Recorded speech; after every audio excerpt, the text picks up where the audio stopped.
2.5 घंटे हैं जो आका अलैहिस्सलाम के जिक्र में हमें ये शरफ हासिल हुआ है कि वक्फ कर दें। और ये 2.5 घंटे आप अपने भी हम सब कोशिश करें कि इसे यादगार बना दें। इस महफिल को हम सब ऐसी हाजिरी के साथ यादगार बनाएं कि जब घर जाएं तो यहाँ की हाजिरी दरे मुस्तफा की हुजूरी का सबब बन जाए, दरे मुस्तफा की हुजूरी का वसीला बन जाए। वो ज़ोहरी साहब ने क्या बात कही थी, मुख्तसर से मेरी कहानी है, जो भी है उनकी मेहरबानी है।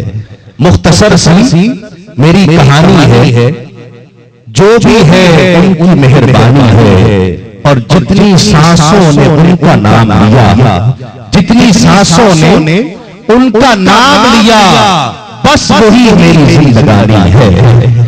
जितनी सांसों ने उनका नाम लिया, जितनी सांसों ने उनका नाम लिया, बस वही मेरी जिंदगानी है।